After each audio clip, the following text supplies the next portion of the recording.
Case மானியம் வழங்கப்படவில்லை. புதுச்சேரி மக்கள் பாதிப்பு. புதுச்சேரியில் குற்ற வழக்குகள் உயர்வு. கடந்த ஆண்டை விட 1152 வழக்குகள் அதிகம். போலி மருந்து வழக்கு சிபிஐயிடம் ஒப்படைப்பு. 6ஆம் தேதி முதல் விசாரணை தொடக்கம். புதுச்சேரியில் பொதுமக்களுக்கு வழங்கப்படும் ரூபாய் 300 கேஸ் மானியம் கடந்த 2 மாதங்களாக வழங்கப்படாமல் இருப்பது கடும் அதிருப்தியை ஏற்படுத்தியுள்ளது. ஏழை மற்றும் நடுத்தர குடும்பங்களின் சமையல் செலவுகளை குறைப்பதற்காக வழங்கப்படும் இந்த மானியம் தொடர்ந்து தாமதமாகி வருவதால் குடும்ப பொருளாதாரம் பெரிதும் பாதிக்கப்பட்டுள்ளது. சிலிண்டர் விலை உயர்வால் ஏற்கனவே சுமை அதிகரித்துள்ள நிலையில் மானியம் கிடைக்காதது மக்களை கலங்க வைத்துள்ளது. பலர் சம்பந்தப்பட்ட அதிகாரிகளை அணுகியும் இதுவரை தெளிவான பதில் கிடைக்கவில்லை என குற்றம் சாட்டி வருகின்றனர்.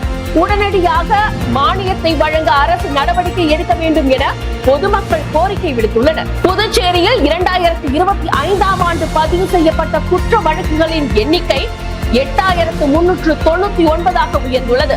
கடந்த ஆண்டுடன் ஒப்பிடும்போது 1152 வழக்குகள் அதிகரித்துள்ளன என்பது காவல்துறையின் புள்ளி விவரங்கள் மூலம் தெரிய வந்துள்ளது. இதனால் மாநிலத்தில் சட்ட ஒழுங்கு நிலை குறித்து பொதுமக்களிடையே கவலை அதிகரித்துள்ளது. பெண்கள் மற்றும் முதியவர்களின் பாதுகாப்பு, திருட்டு, சாலை விபத்து தொடர்பான வழக்குகள் அதிகரித்து வருவதாகவும் தெரிவிக்கப்பட்டுள்ளது. குற்றங்களை கட்டுப்படுத்த கூடுதல் காவல் ரோந்து, கண்காணிப்பு கேமராக்கள் விரிவாக்கம், விரைவு நடவடிக்கை போன்ற திட்டங்களை அரசு தீவிரப்படுத்த வேண்டும் என பொதுமக்கள் கோரிக்கை விடுத்துள்ளனர். புதுச்சேரியில் வெளிச்சத்திற்கு வந்துள்ள போலி மருந்து வழக்கு தற்போது மத்திய புலனாய்வு அமைப்பான சிபிஐயிடம் ஒப்படைக்கப்பட்டுள்ளது.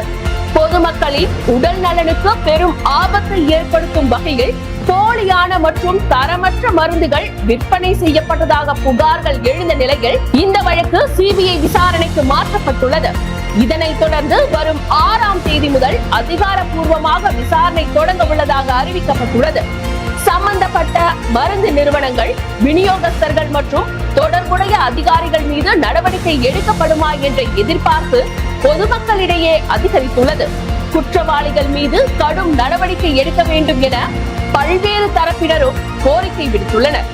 இத்துடன் INC ஆன்லைன் மீடியா செய்திகள் முடிவடைந்தன. நன்றி, வணக்கம்.